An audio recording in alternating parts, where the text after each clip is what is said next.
Leme, aqui da XP Advisory em Miami.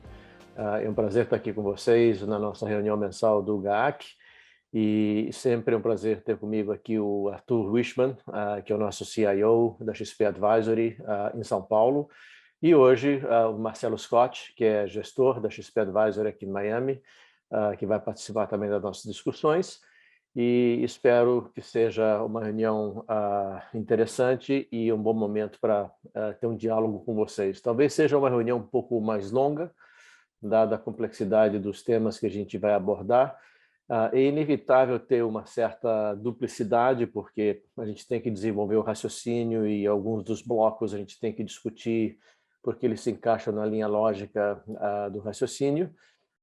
E depois de nós três falarmos, a gente vai abrir para o nosso bate-papo e perguntas e respostas. Espero que seja de interesse de todos vocês.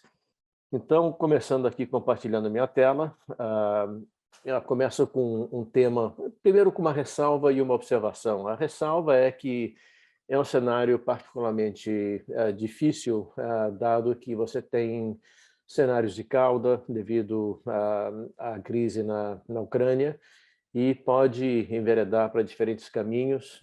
E eu diria que até os grandes players, os atores principais, ainda pensam nos seus próprios movimentos nessa história tão dramática que tem sido na Ucrânia. E muito vai depender da intensidade, da longevidade desse evento, para onde vão os outcomes. Mas me faz muito lembrar, não é igual, tem grandes diferenças, mas eu acho que se há um paralelo, é os dois choques de petróleo dos anos 70, e eu vou mostrar que, na realidade, sim, ele tem um impacto em preço e inflação, mas se não tiver money, se não tiver moeda por detrás, não tem inflação. E, na realidade, vou até comentar um estudo do Alan Blinder, ex-Fed, que, de fato, muitos estudos, depois de fazer uma análise décadas depois, que na realidade foi a acomodação monetária do choque que realmente causou a inflação dos anos 70, não o choque em si. Então, começando com um comentário geral, nós nos encontrávamos no início de 2022 com perspectivas, na realidade, boas.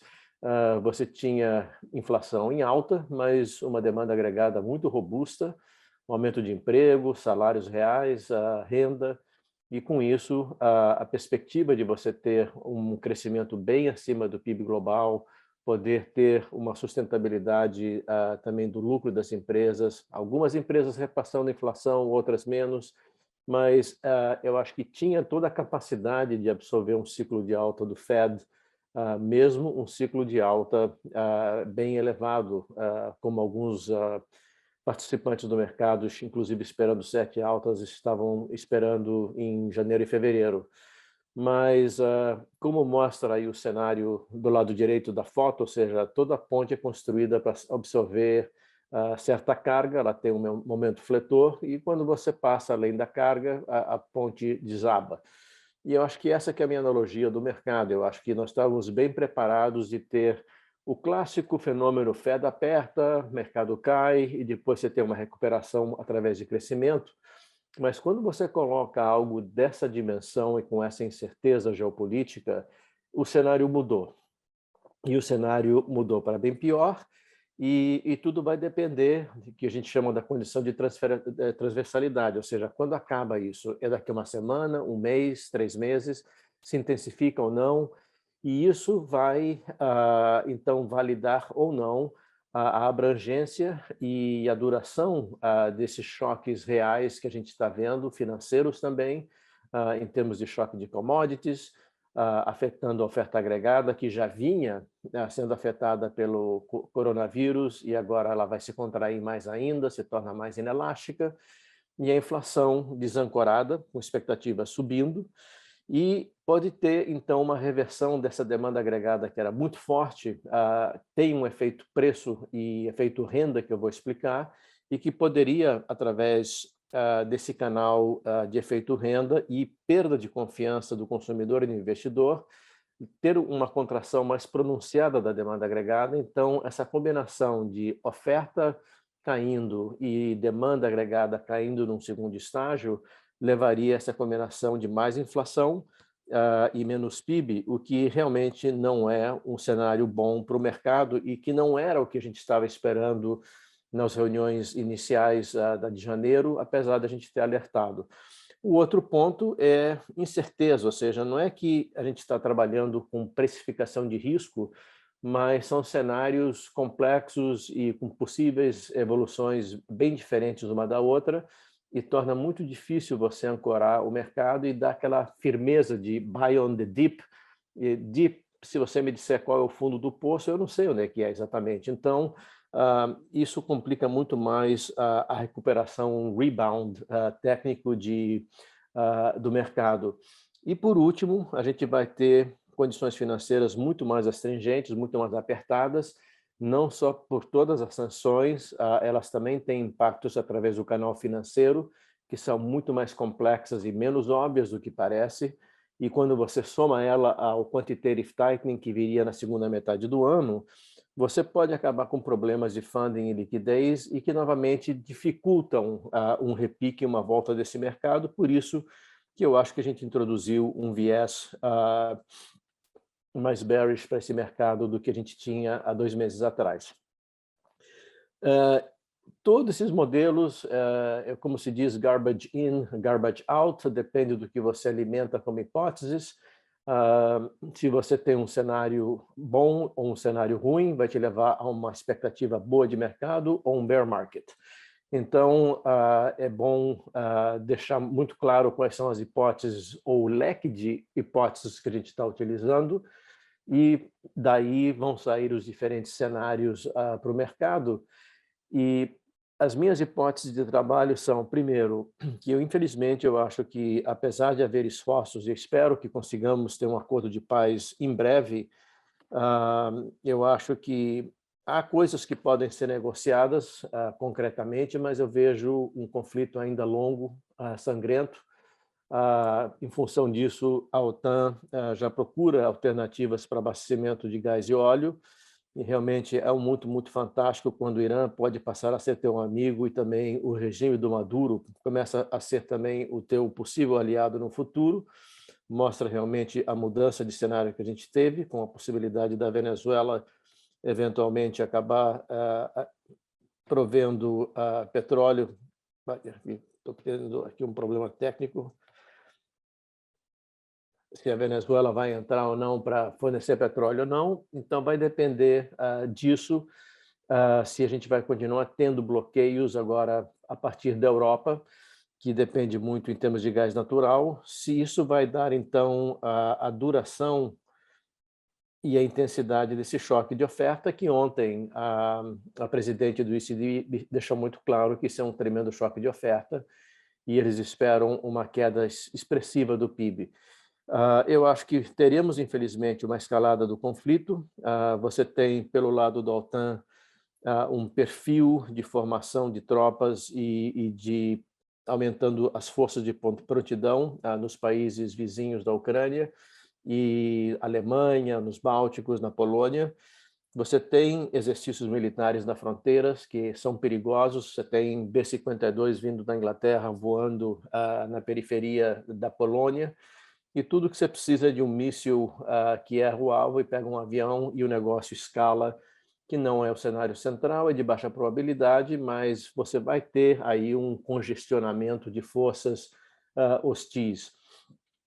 A outra coisa que é muito importante sob o ponto de vista geopolítico e estratégico, e aqui eu mostro a parte aqui da Ásia, é que você tem, na realidade, uma situação muito interessante em relação à Rússia, porque todas as forças, eu diria que 70% do poderio bélico e militar da Rússia está concentrado num raio de 1.000 quilômetros de Moscou, e você tem mais ou menos 1/3 a 40% das tropas ativas, elas já estão na Ucrânia, e você tem, é um país de uma dimensão continental, 6 fusos horários diferentes, e toda essa parte fica mais ou menos desprotegida. Sim, você tem bases militares, você tem frotas, você tem submarinos, você tem aviões, mas é completamente desproporcional, digamos, de um fator assim de 5-1, e a incapacidade de cobrir o Pacífico, de cobrir o Ártico, inclusive num game geopolítico, se você tem uma escalada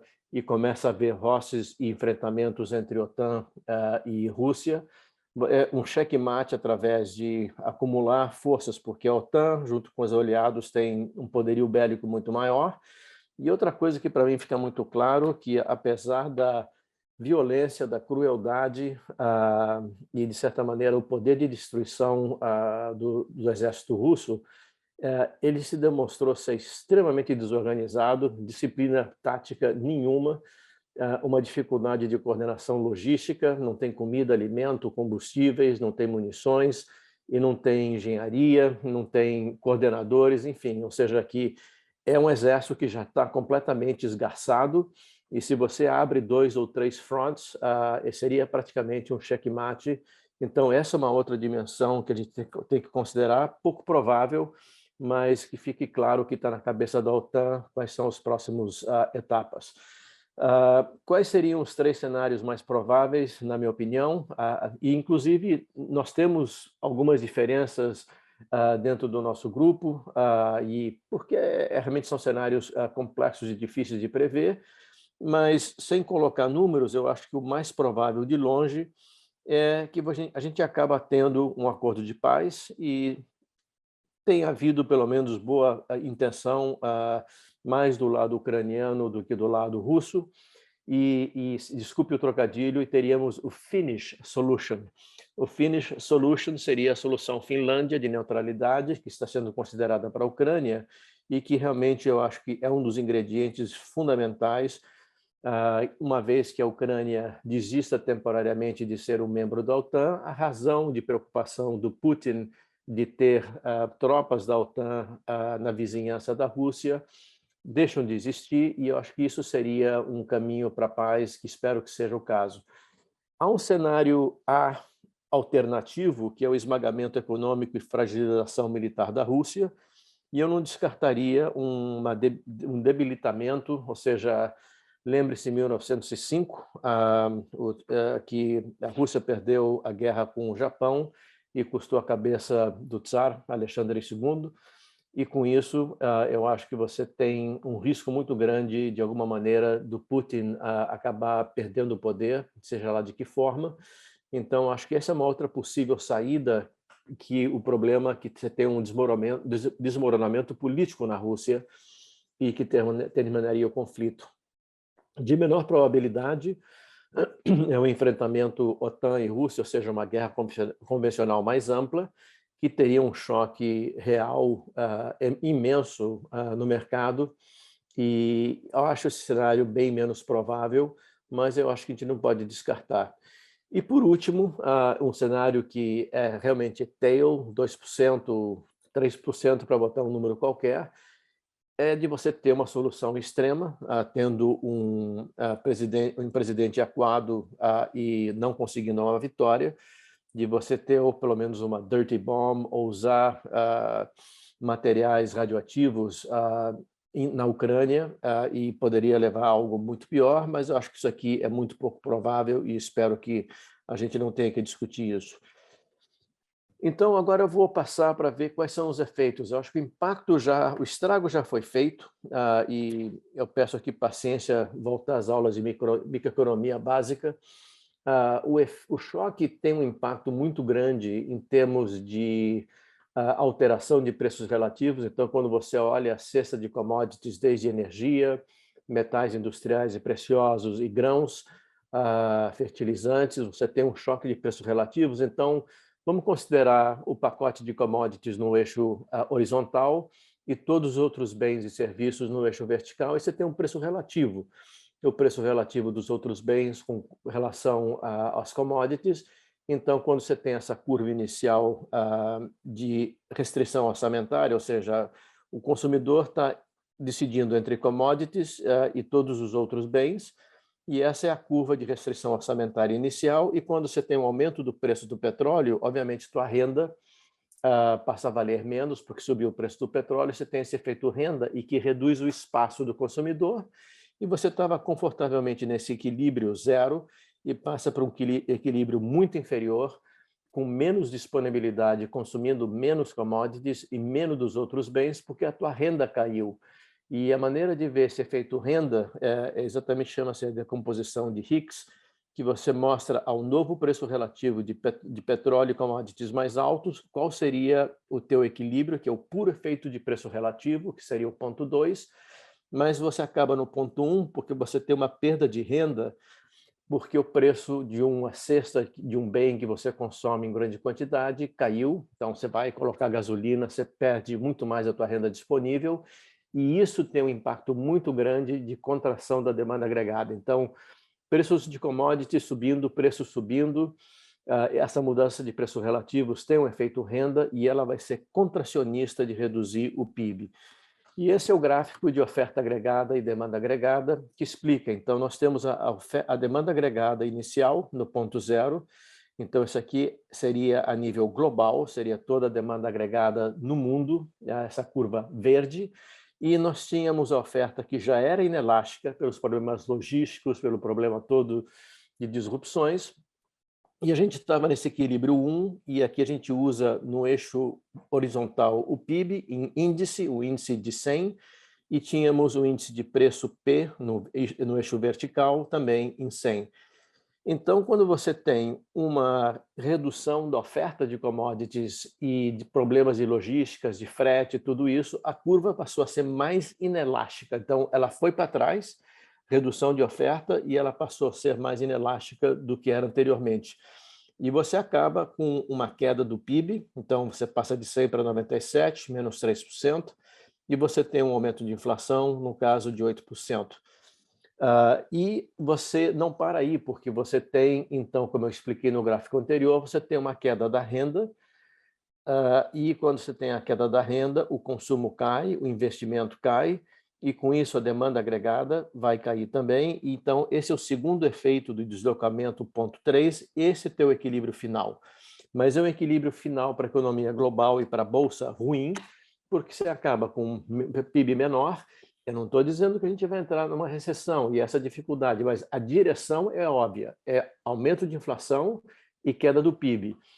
E do que vai depender isso? Bom, vai depender da intensidade e do tempo, da duração desse conflito. Se resolve no fim de semana, e Deus queira que sim, eu acho que esse efeito já afetou a economia global, mas eu acho que ele é reversível e que a gente pode acabar com um resultado bom.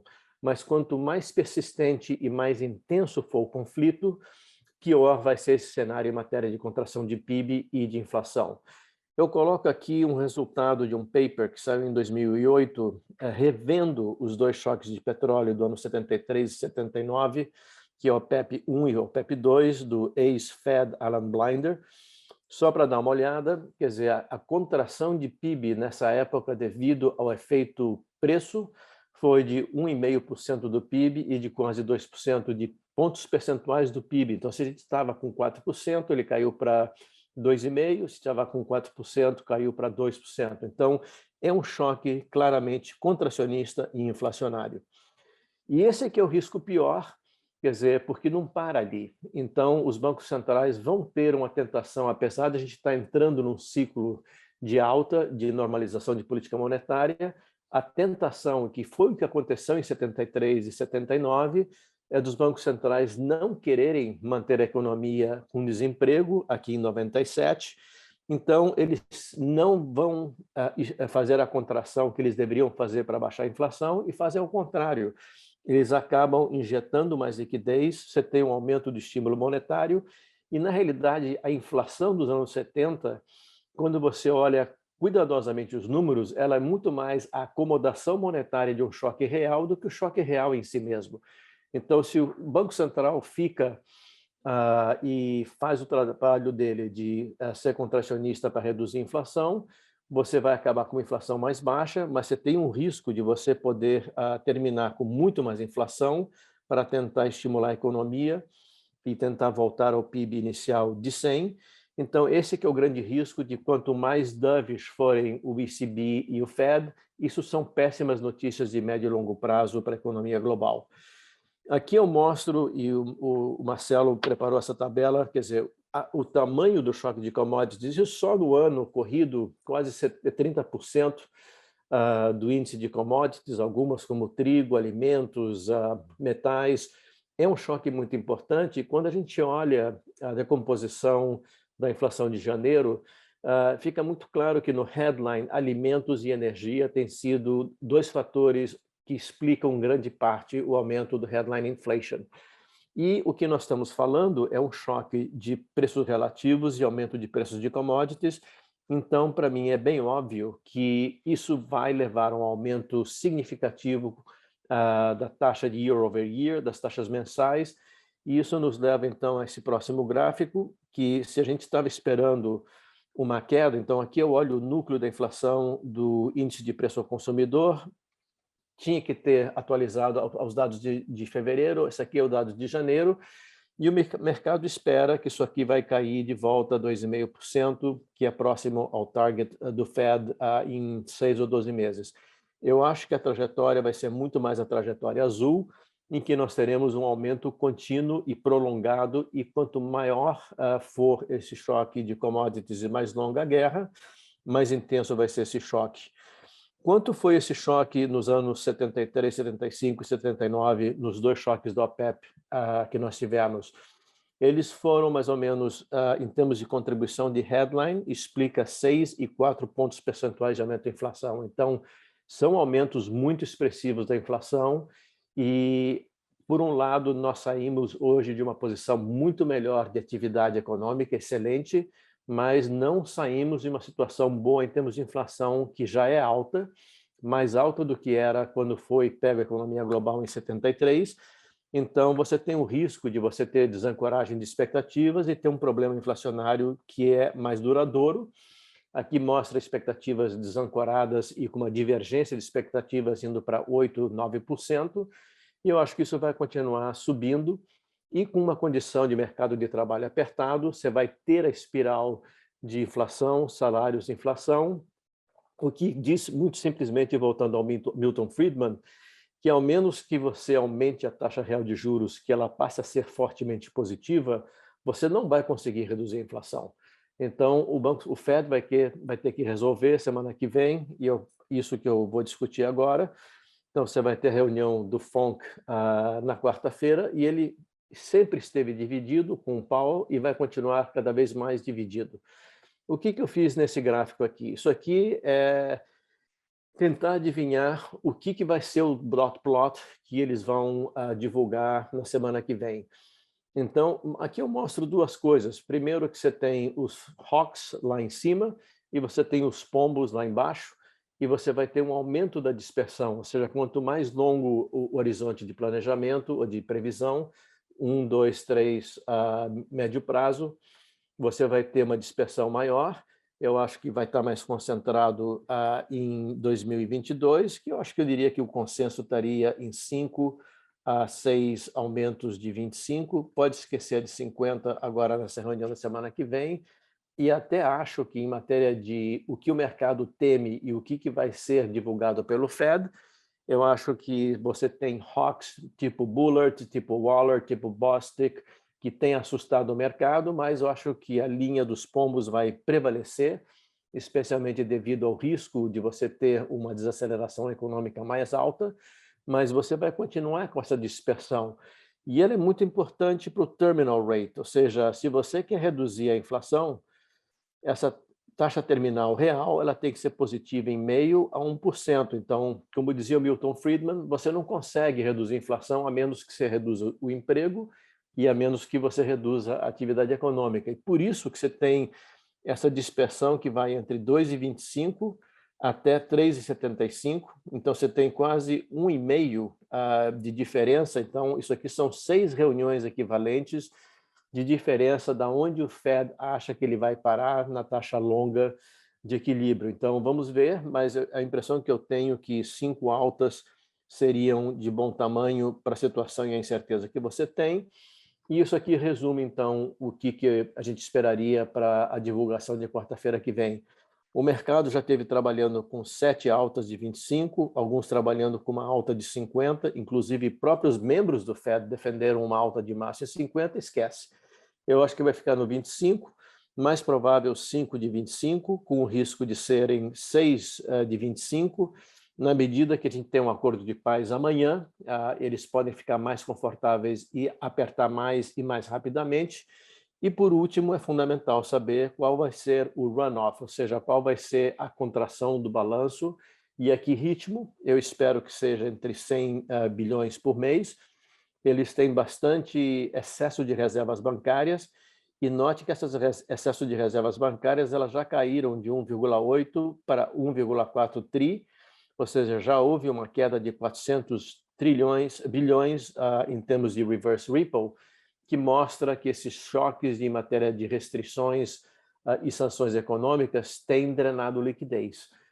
Mas ainda assim você tem 1,4 tri em reverse repo que você pode facilmente tirar com quantitative tightening.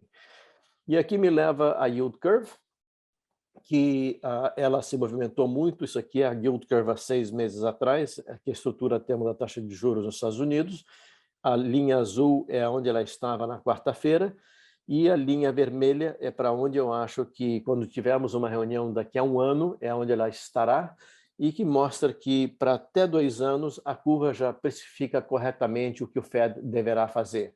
Mas onde há discrepâncias são na parte mais longa, a partir de 5 anos, e certamente entre 10 e 30 anos, você está tendo o efeito oposto, que você tem, na realidade, uma downward sloping, ou seja, a inclinação é descendente, e isso mostra realmente o de-risking e a procura por safe assets que esse choque da Rússia tem causado, que levou a um aumento na procura de títulos do governo americano para estacionar, vendendo ativos de maior risco, e isso, então, contribuiu para uma redução da taxa longa de juros, que eu acho que está errado. Ou seja, onde está o trade é de 5, especialmente para 10 anos, que deve terminar em 3,25 e não nos 2% que está na tela de ontem.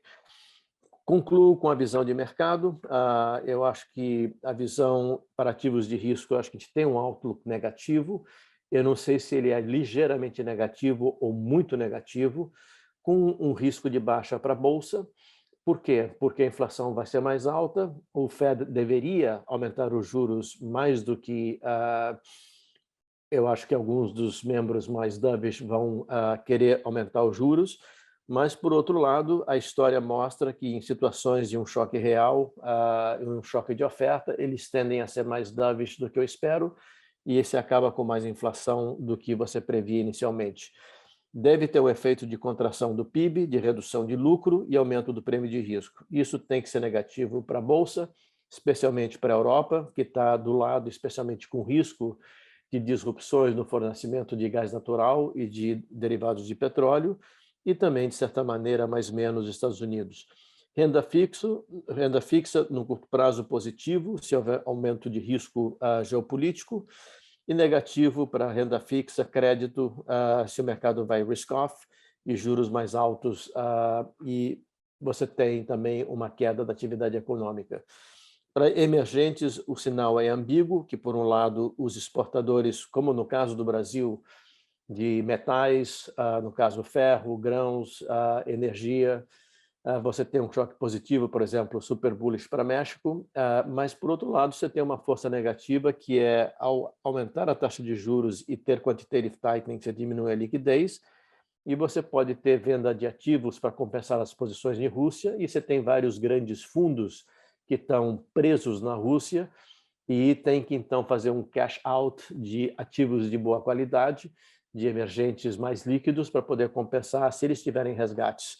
FX, claramente dólar bullish, franco suíço, yen japonês, e do lado bearish, o euro seria o mais negativo. Commodities, por último, um cenário muito positivo, dependendo de se vai ter um enfrentamento mais prolongado e aumento das restrições, inclusive pela Europa, das exportações de petróleo da Rússia, e dependendo como entra a Arábia Saudita, como entra o Irã, a Venezuela nessa equação de petróleo, mas que o mercado vai estar desabastecido. Eu acho que o risco é de upside para 150, metais industriais, ferro, alumínio, cobre, níquel, todos em alta, grãos também em alta, soja, milho, e outros cereais também. E, por último, uma visão positiva para ouro, com um potencial de aumento aí de 20% a 25% e outros metais nobres também. Então, eu concluo dizendo que é um cenário bastante difícil de previsão, depende muito dos movimentos políticos. Espero que se resolvam muito rapidamente, mas eu temo, meu gut feeling é que isso pode ser um conflito muito mais prolongado e que acabará tendo um impacto muito mais adverso no PIB e na inflação global, e com isso poderíamos passar de um correction e passar para um bear market territory com muita facilidade. Então, com isso, eu termino aqui e passo a palavra para o Arthur. Obrigado. Obrigado, Paulo. Deixa eu ver se eu consigo dividir minha tela aqui com vocês. Eu tenho aquele problema clássico de não sei se eu vou conseguir, colocando em modo apresentação, mudar a tela. Vocês me avisam? Scott, você me avisa se estiver mudando minha tela? Mudou a tela? Mudou. Agora muda o slide. Hã? Mudou para o índice agora? Mudou para o índice. Não, ainda não, não. não mudou. Não mudou? Então tá bom. Então, vou ter que sair do modo apresentação e vamos lá. Vamos sem o modo apresentação mesmo, que é o problema que a gente tem estruturalmente. Então, gente, obrigado. A gente vai tentar fazer um pouquinho mais de um deep dive daquilo que o Paulo falou, né, sobre Ucrânia, quais são os efeitos diretos, né, do choque de oferta, os efeitos indiretos, que é uma coisa que preocupa a gente bastante, tá? Vamos olhar essa discussão de, poxa, vai gerar ou não a recessão global, né? Acho que entendeu? É possível nos Estados Unidos, não acho que seja um cenário provável, mas é provável na Europa. Vamos falar do Fed, vamos falar um pouquinho do checklist de crise, né? Que é mais ou menos a história que a gente estava tentando entender. Qual que é o problema com a Ucrânia, gente? De verdade, nenhum dos dois lados leu a Arte da Guerra do Sun Tzu, né? Assim, um livro de 2.500 anos não custava os caras terem lido esse livro, né? Então, assim, o Sun Tzu falava, né? Quer dizer, para você ir para a guerra, primeiro você se garante que você vai ganhar, depois você começa, né, uma batalha, né? Ele também fala que, pô, there is no instance of a nation benefited from a prolonged warfare. Nenhum país ganha por uma guerra longa, né? E ele, a frase que ficou mais famosa no Sun Tzu, a essa altura do campeonato, é que ele falava que se você se conhece e não conhece o inimigo, para cada batalha que você ganha, você perde uma batalha. Se você conhece você e o inimigo, você vai ganhar todas as batalhas, né? Pelo visto, aqui, cara, ninguém conhece ninguém nessa história toda. Nem a OTAN se conhece, nem a OTAN conhece a Rússia, nem a Rússia se conhece, nem a Rússia conhece a outra, que é uma possibilidade que o Sun Tzu claramente não vislumbrava, né? Por que eu digo isso? Agora, falando sério, gente, porque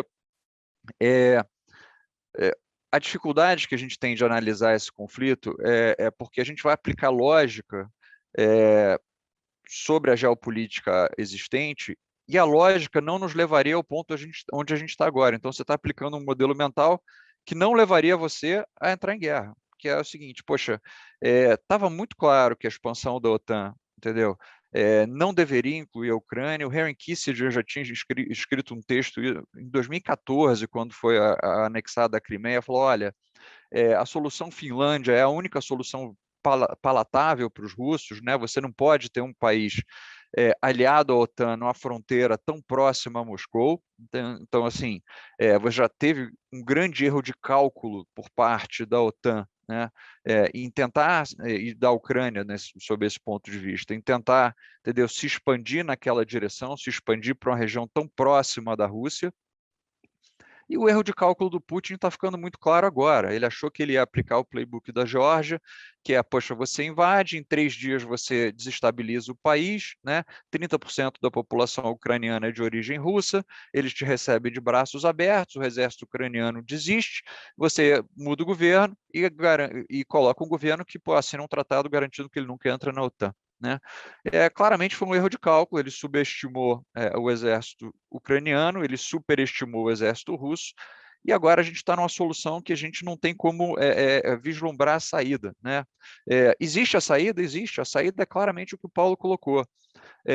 Você torna a Ucrânia a Finlândia. A Finlândia é um país fortemente neutro. né, nessa altura do campeonato, porque ele já olhou, ele falou, pô, eu sou uma ponte entre o leste e o oeste, se eu me bandear para qualquer um dos lados, o outro lado vai ficar, entendeu? Vai virar meu inimigo. Então não é essa a ideia, né? Então, assim, existe essa solução da Ucrânia. Existe a solução finlandesa, vamos chamar assim, né? O Finnish Solution, como o Paulo colocou. O problema é que, a essa altura do campeonato, você tem que dar uma solução diplomática para isso, ou seja, você tem que dar uma solução no qual os líderes pareçam que ganharam, ou seja, para um ditador como Putin, perder uma guerra é impossível, né? É uma solução não palatável, porque ele cai, como o Paulo falou, né? Então, assim, você tem que dar uma solução na qual o Putin pareça que ganhou, o Ocidente pareça que não deixou um ditador sanguinolento levar na mão grande, e como é que você chega a essa solução, né? Como é que você chega a essa solução com essas duas restrições, né? Os dois lados têm que parecer que ganharam, né? Então, assim, não é trivial, né? Falando um pouco da Ucrânia, gente, só para tentar entender o endgame aqui, entendeu? A Ucrânia é o segundo maior país da Europa, tem uma população de 43 milhões de habitantes. E por que eu falo do endgame? Porque, justamente, qual que é o plano final do Putin para a Ucrânia? Você não consegue ocupar, entendeu, o segundo maior país da Europa em território. Você não tem gente para ocupar esse país, você não tem o teu exército, né? O exército russo hoje em dia ativa em torno de 2 milhões de soldados, né? Você não tem exército ativo para ocupar esse país durante muito tempo, né? Então, assim, aí você fala, não, então você vai para a solução genocídio, né? Assim, você vai para a solução destrói o país, você flatten out o país, né? Que infelizmente parece que é o que ele está tentando começar agora, que assim, você usou um pouco o precedente do Bashar al-Assad na Síria, né? Que pô, você pega todas as regiões que se opõem a você e você destrói aquelas cidades completamente, né? E aí tem a história, eu reverto a frase do Yuval Harari, né? Tem um vídeo dele muito recente, muito interessante, que ele fala, olha, pós-Segunda Guerra Mundial, não tem nenhum exemplo de um país relevante que tenha sido destruído ou ocupado de forma permanente, né? Você vê o Afeganistão, entendeu? Tanto pelos russos como pelos americanos, o próprio Iraque, etc. São ocupações temporárias, Vietnã, são todas ocupações temporárias. Você não tem como, entendeu? Permanentemente ou eliminar um país do mapa, que era o que você fazia, né? Na época medieval, na época pré-Segunda Guerra Mundial, você simplesmente destruía, aquilo deixava de cessava de ser um país, né? Cessava de ser uma unidade geográfica independente, né? Hoje em dia não dá mais para fazer isso. Então, assim, qual que é o endgame, né? E aí eu volto para o Sun Tzu, né? Que ele falava o seguinte: olha, quando seu inimigo está no seu território, você tem que construir para ele uma ponte dourada para ele voltar para o território dele, né? Então, assim, você tem que dar para o Putin essa ponte dourada. Qual é essa ponte dourada? Finlandizar a Ucrânia, deixar ele levar, eu acho que de uma forma ou de outra, a Crimeia e as regiões separatistas, né? E criar um corredor entre essas duas coisas, né? Para que você não fique com a Crimeia isolada, né? Então, assim, essa é a solução, essa é a ponte dourada do Sun Tzu, né? Assim, a gente vai chegar nesse caminho. Deveria, entendeu? Agora, de novo, eu me recolho aqui a minha ignorância, dizer, olha, aplicar lógica para uma situação que é eminentemente ilógica e já virou muito emocional, pode ser que não seja o caminho mais correto do ponto de vista preditivo, né? Pode ser que a gente esteja superestimando nossa capacidade de prever o que está acontecendo por lá, né? Então, assim, mas de verdade, assim, a solução está dada, né? Assim, uma nota engraçada, eu estava fazendo esse slide do Sun Tzu para o meu filho perguntou, papai, o que você está fazendo? Eu falei, não, eu estou escrevendo aqui reclamando de pessoas que não leram um livro que foi escrito há 2.500 anos atrás. Ele falou assim, pô, você está reclamando que eu não fiz o dever de casa da semana passada? Pô, o pessoal teve 2.500 anos para ler o livro. Anyway, mas vamos lá, gente. Qual o tamanho desse choque de oferta, né? A gente vai ter um choque de oferta, os efeitos diretos. Petróleo. Está aí, óbvio. A Rússia é o terceiro maior produtor de petróleo, exporta em torno de 7 milhões e meio de barris de petróleo por ano. Você tem entre 35% e 40% do gás natural da Europa vindo da Rússia. Então, assim, ele é um choque na cadeia de hidrocarbonetos, entendeu? Assim, muito, muito relevante. Tá? Desnecessário falar alguma coisa a mais. Tá? Choque de grãos, tá? Que é o que a gente está vivendo agora, né? a Ucrânia e a Rússia são produtores importantes de grãos. Não tem nem muito overlap entre os grãos brasileiros e os grãos ucranianos, eles produzem muito trigo, esse tipo de coisa, mas eles são, entendeu? Um produtor importante de grãos, ou seja, né, quer dizer, inflação de alimentos, no qual o Paulo falou, a gente também vai sofrer, já está sofrendo esse choque, né? Fertilizantes. Gente, fertilizantes é um choque agrícola agora ou um choque agrícola futuro? Fertilizantes é um choque agrícola futuro. E por que eu falo isso? Porque todo mundo fala assim, olha, a Bielorrússia e a Rússia são em torno de 30% da população, da produção global de potássio, né? Aqui, para não ficar chato, mas fertilizantes você tem 3 grupos, né? Você tem nitrogênio, você tem fósforo e você tem potássio, né? Nitrogênio vem de gás natural, fósforo é rocha fosfática e potássio é um sal, né? E aí você tem uma vantagem. Por que eu coloquei um choque agrícola futuro? Né? Porque potássio se acumula no solo. Né? Então, assim, quando você vai fertilizando o solo, então, para quem está preocupado com a produção de soja brasileira desse ano, quer dizer, uma quebra da oferta de potássio, você ainda tem potássio acumulado no solo, tá? Ele se dilui ao longo das safras, né? Então, assim, a gente ainda tem tempo, esse é o meu ponto. Você não tem um impacto direto na safra desse ano, ou você tem um impacto marginal na safra desse ano, você usa o potássio que está acumulado no solo, só que o problema é que a partir do ano que vem você começa a ter um problema, porque você, com a safra, você já usou o potássio que está acumulado no solo, e se você não repuser esse potássio, você começa a ter um choque agrícola futuro. Ele não é presente, ele é um choque agrícola futuro. Por isso que a gente tem que ficar olhando a duração da crise, né? Em termos de metais, quer dizer, você pode ver, quer dizer, metais que a gente fala pouco, né? Paládio. Paládio entra em autocatalisador de carro, né? Ou seja, aquilo que filtra a emissão de CO2, né? Entendeu? Níquel, né? O preço do níquel disparou, né? A Rússia é um produtor importante de níquel, né? De platina, né? Então a gente está tendo um choque de oferta de produtos siderúrgicos, né? O Brasil é um produtor importante de siderúrgico, a Rússia tem, entendeu? Uma indústria siderúrgica importante, né? Então um choque em laminado a frio, laminado a quente, de ferro, etc. É um negócio importante, são os exemplos de choques micro que a gente tem. Então, você pega várias cadeias, você pega desde a cadeia de energia, até a cadeia de alimentos, até a cadeia de construção, entendeu? E metais, uma série de coisas que são muito importantes para os índices de preço, que significa que a gente vai ter uma inflação, de novo, pressionada ao longo do tempo. Né? Estados Unidos, então vamos olhar, ok, esse choque pega os Estados Unidos num bom momento, então assim, não é que exista bons ou maus momentos para você passar por crise, mas pelo menos a gente pegou essa crise num bom momento, a economia norte-americana crescendo 4%, e aí vamos discutir se a gente vai entrar numa recessão ou não, tá? Primeira boa notícia, a intensidade de energia no PIB norte-americano caiu muito desde o choque do petróleo da década de 70, né? Então assim, o que isso significa? Para gerar uma unidade de PIB, você precisa de menos energia. Por quê? Porque o PIB hoje em dia é muito mais intensivo em serviços, aquela coisa toda. Ele é menos um PIB industrial e mais um PIB de serviços.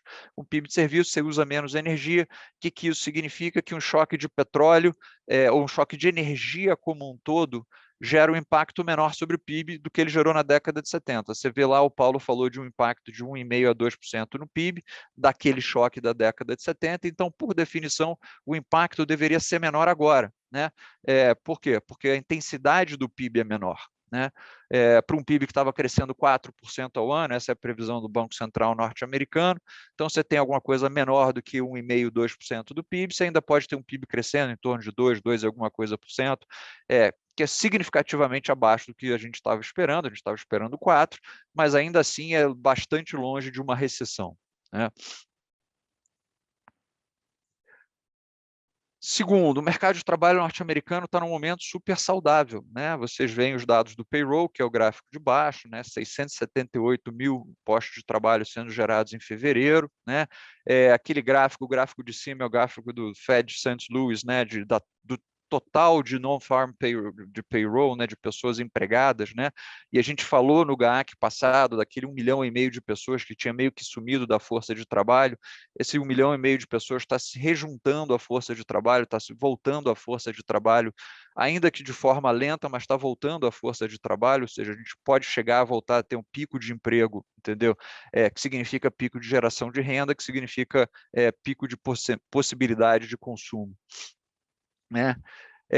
O consumidor norte-americano, uma posição super saudável, o gráfico de cima é o comprometimento de renda, ou seja, quanto o consumidor norte-americano gasta em prestação da casa, prestação do carro, etc., é o menor desde a década de 80, né? O que ele está fazendo, dado que ele está com a renda disponível bastante alta, está consumindo o gráfico abaixo, o gráfico de vendas no varejo.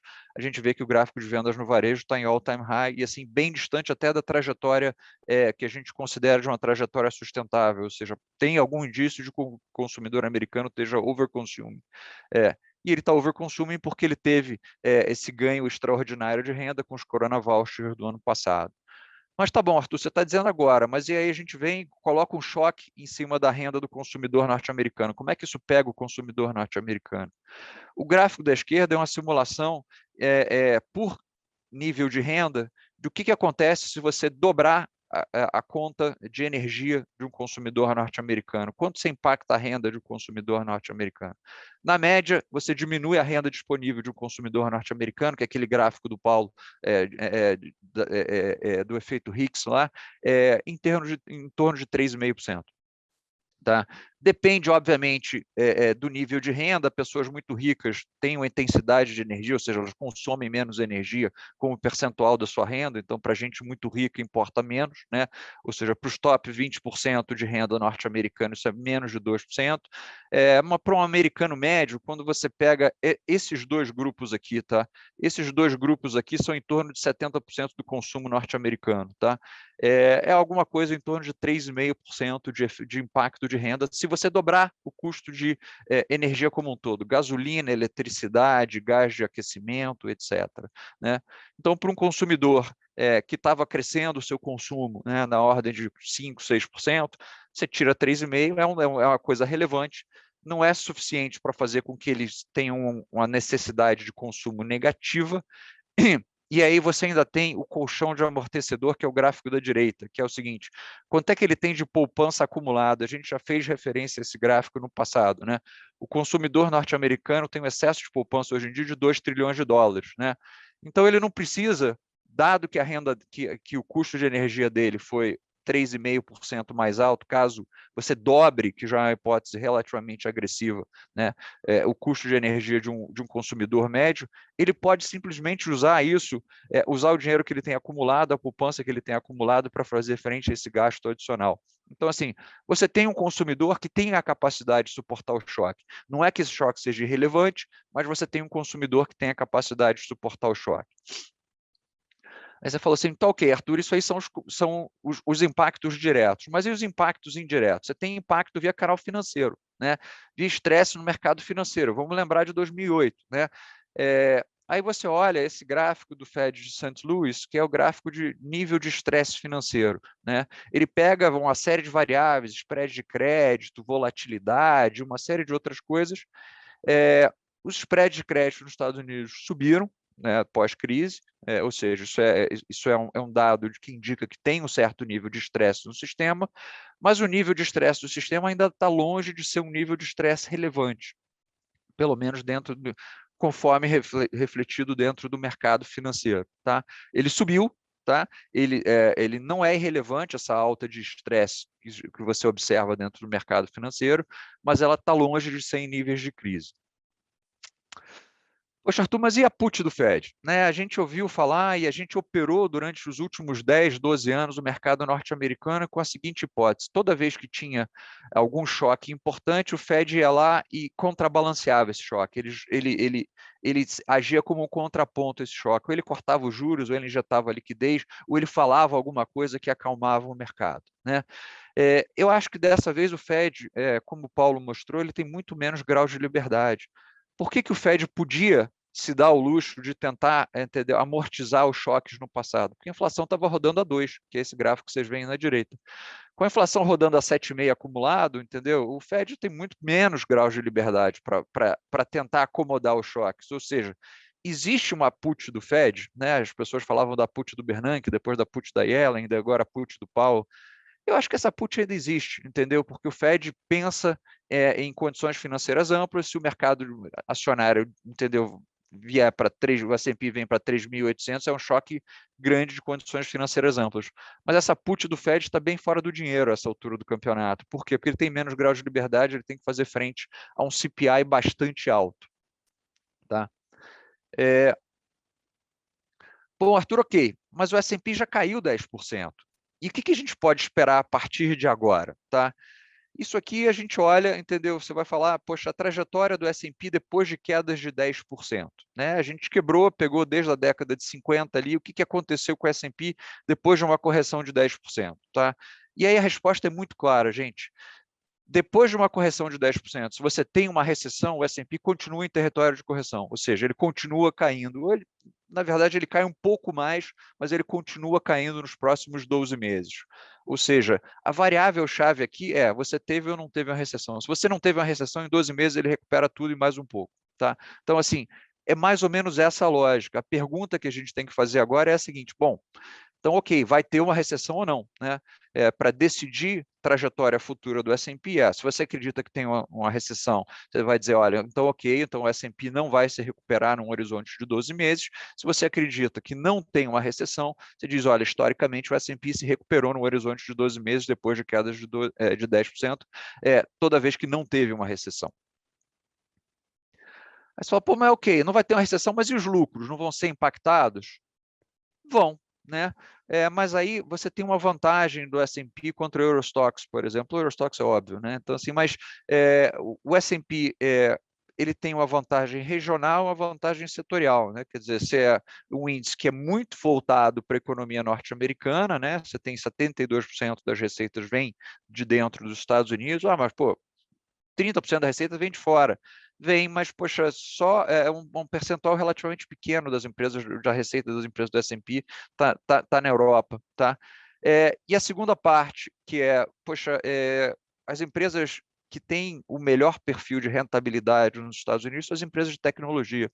E elas são as empresas menos afetadas por esses choques de oferta. Né? Se olhar, uma empresa de tecnologia não é intensiva em petróleo, ela não é intensiva em commodities agrícolas, ela não é intensiva em metais. Então, assim, você olha para isso tudo, né? O complexo de tecnologia nos Estados Unidos, que é a parte mais importante do S&P, não deveria, que a parte tenha maiores margens, né? Quer dizer, não deveria ser tão afetado assim. Né?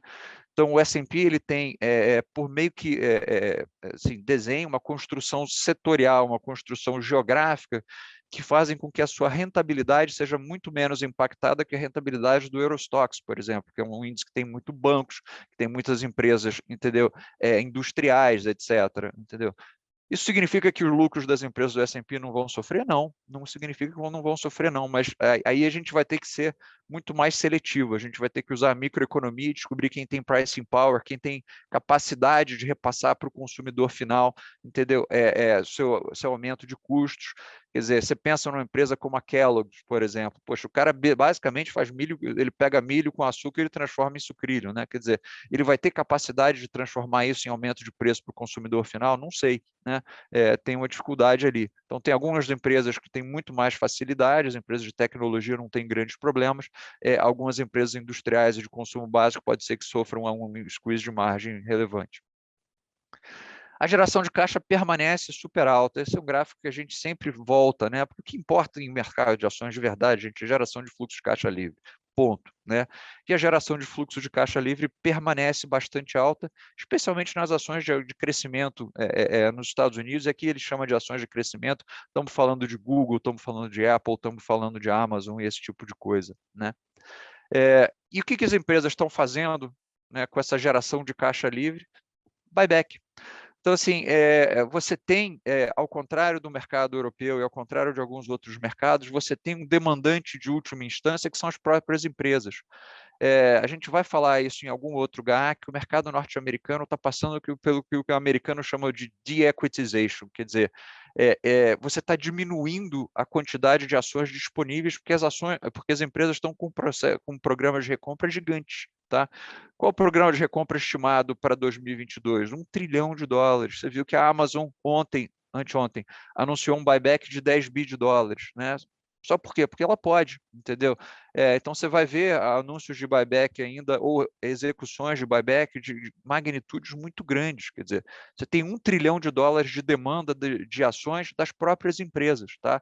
E como a gente viu no gráfico anterior, como elas continuam gerando caixa, elas continuam com a capacidade de alocar esse capital nas próprias ações, ou seja, nos seus buybacks. Então, assim, você tem, em alguns mercados, como o mercado norte-americano, um amortecedor, né? Você tem, em última instância, um comprador de última instância. No mercado europeu, os buybacks são muito menores, né? Vamos lá, gente. Checklist de crise. Bom, estamos em crise, né? Estamos numa guerra, né? Então vamos. Esse livro eu já fiz menção a ele, do Atul Gawande, do Checklist Manifesto. Eu recomendo fortemente para quem quiser dar uma olhada num livro super interessante sobre um tema interessante, né? Então, vamos olhar os lugares de onde a gente pode ter surpresas desagradáveis.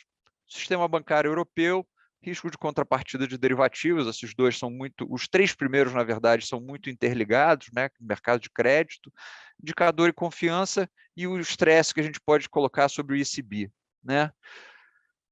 Bancos na Europa, olha só, isso aí foi feito até segunda-feira, né? Então, assim, isso não pegou o rebound dos últimos dias, mas o índice de bancos na Europa teve uma correção muito importante. Por quê? Porque quando você olha, quem está no centro de uma possível crise? Os bancos europeus. Qual que é o nosso grande medo aqui, gente? O mercado de derivativos de energia é um mercado gigante. Tá? Só para vocês terem uma ideia, a gente negocia 93 milhões de barris de petróleo dia. Né? Então, assim, o mercado de derivativos de energia é um mercado que movimenta mais de 10 bilhões de dólares dia, né, em derivativos, em hedges de petróleo, empresas fazendo hedge, empresas cobrindo suas necessidades futuras, comprando petróleo futuro, vendendo petróleo futuro. Agora, imagina que você seja a Lukoil, uma empresa russa, e você tenha como contrapartida um derivativo, entendeu? Você vendeu seu petróleo no futuro para um banco francês ou para um banco alemão, né? Entendeu? O petróleo subiu para burro, você está ali com, entendeu, um derivativo a pagar para um banco francês de 10 bilhões de dólares, né? Você não tem acesso a dólar, quer dizer, será que esse banco francês ou um banco alemão, ou um banco italiano tem um buraco e um risco de contraparte gigante, né? Quer dizer, foi o que aconteceu meio que em 2008, né? Aquela sensação da gente não saber de onde é que estão os riscos, quem está solvente, quem não está solvente, quem tem um buraco, quem deve para quem, né? E uma parte do mercado de derivativos de petróleo não é listado em bolsa, né? Não é exchange traded, né? Ele é over the counter, ele é contraparte contra contraparte, então não dá para você saber 100% onde estão os riscos, né? Então isso é uma coisa que preocupa a gente bastante, tá? Mais estresse no sistema. O gráfico da esquerda é o gráfico de confiança na Europa, né? Você olha para isso, cara, sentimento econômico, obviamente, mergulhou. Por quê? Porque você está afetando a cadeia toda de energia europeia e você está uma guerra, entendeu? Entendeu? Nos seus vizinhos, né? Então, o consumidor se retrai, isso normalmente é associado, entendeu? É uma retração de consumo e de investimento, e essa retração de consumo e de investimento te coloca próximo de uma recessão. Então, não me surpreenderia de ver, entendeu, números muito próximos de zero ou negativos para a economia europeia, né? E do lado direito é o índice de estresse do ECB. Lembra, a gente mostrou o índice de estresse financeiro do Fed, que, poxa, subiu, mas não subiu tanto assim. O índice de estresse financeiro do ECB já subiu bastante. Ou seja, o mercado financeiro está te dizendo, olha, tem alguma coisa aqui dentro do funcionamento do mercado financeiro, que a gente não está 100% confortável com. Então, a gente já está aqui mostrando um certo nível de desconforto, já está chegando perto dos níveis de desconforto que a gente viveu na Covid, né? Então, assim, não está ainda nos níveis de desconforto de crise, da crise europeia de 2012, etc., mas aquilo ali foi uma crise do sistema bancário europeu, né? Mas a gente já está em níveis que são níveis relativamente que merecem atenção, né? O sistema financeiro como um todo já está num nível que merece atenção. E para terminar aqui, gente, para deixar o Marcelo Scott falar um pouco, usando um pouquinho o checklist de crise para gestão, né? Então, e eu não sei quem lembra, o Paulo deve ter conhecido o Barton Biggs, que era do Morgan Stanley, o estrategista do Morgan Stanley, né? Um cara super interessante. Né? Ele escreveu um livro só sobre como gerir seu patrimônio numa época de guerra, né? Chamava Wealth, War and Wisdom, né? Vou poupar aqui o suspense da galera. No final do livro ele fala, olha, era uma fazenda, arma e ouro, mais ou menos assim. Não, brincadeira, ele falava como é que se comportavam os mercados, tanto o mercado de ação quanto o mercado, entendeu, de ativos, de commodities, em guerras passadas, vale a pena olhar. Mas, cara, o checklist de crise é relativamente claro, né? Você busca ativos seguros, né? Então, aumenta o prêmio de liquidez, né? Aumentando o prêmio de liquidez, você vai para moedas fortes, são moedas de referência, né? Você busca empresas com balanços mais sólidos, margem altos e previsíveis, você não quer alguém endividado quando os spreads de crédito estão subindo, né? Você vai para o consumo básico versus o consumo discricionário, né? As pessoas retraem seu consumo, você não vai comprar um carro, você volta para o consumo básico. Você fica no ativo real versus o ativo financeiro, porque o ativo financeiro pode simplesmente evaporar, você não tem risco de contraparte, né?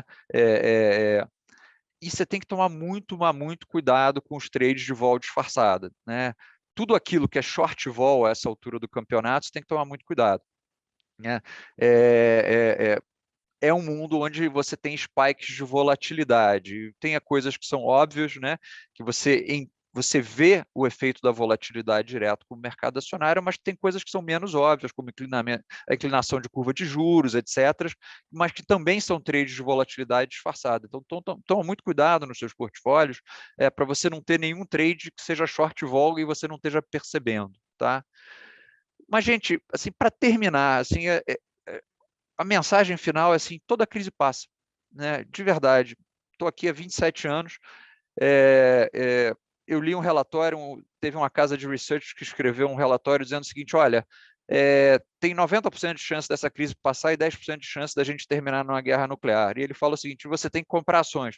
Por quê? Porque, pô, nos 90% de chance o mercado se recupera, nos 10% de chance a gente entrar numa guerra nuclear, entendeu? O que vai acontecer com o seu portfólio de ações é menor das suas preocupações. Então, assim, e de verdade, o cara escreveu um relatório assim. Mas não é isso, não, gente. O que você tem que fazer é lembrar que toda crise passa, mas você tem que ter staying power. Você tem que poder emergir do outro lado da crise ainda com um portfólio sólido. Então, assim, o que você tem que fazer é leva o teu portfólio para um nível de risco que te permita passar por essa crise, e quando essa crise você passar, você emerge do outro lado e você reavalia o nível de risco que você quer ter no seu portfólio. É mais ou menos isso que a gente vai fazer, é mais ou menos isso que a gente tem feito, é mais ou menos isso que a gente tem aconselhado nossos clientes a fazer, gente.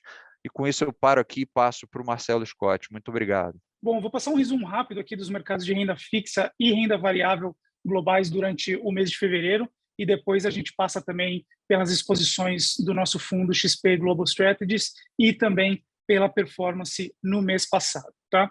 Então, depois de um mês de janeiro que já tinha sido bastante desafiador para os mercados globais, a aversão a risco se manteve elevada aqui nos mercados offshore em fevereiro.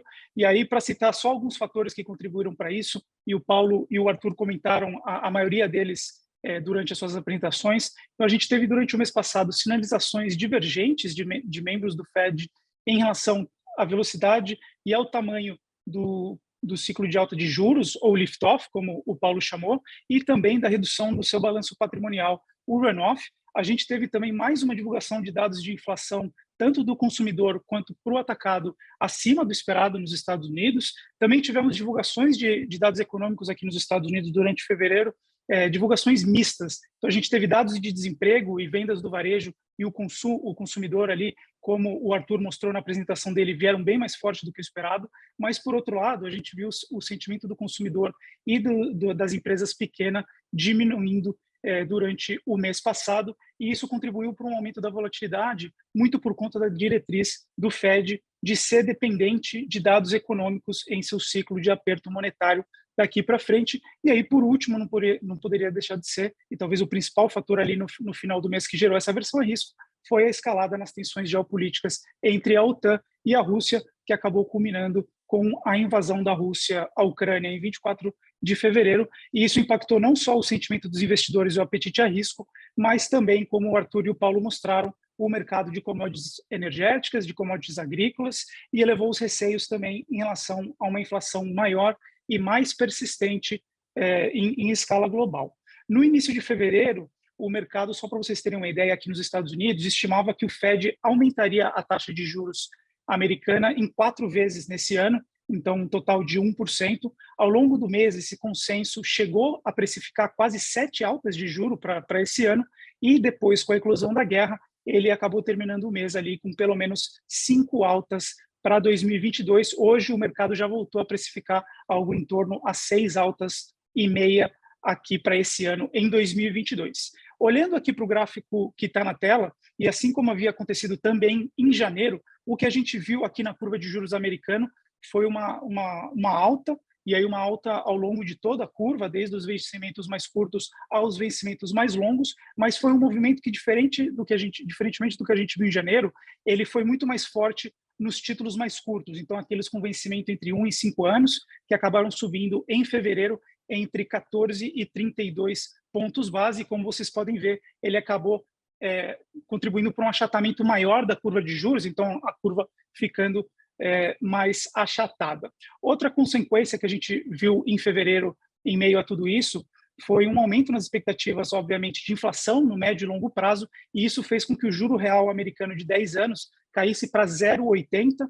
A gente tinha chegado a bater menos 0,40 e ele caiu para menos 0,80 no final do mês passado, com essa aversão a risco e o aumento nas expectativas de inflação de médio e longo prazo.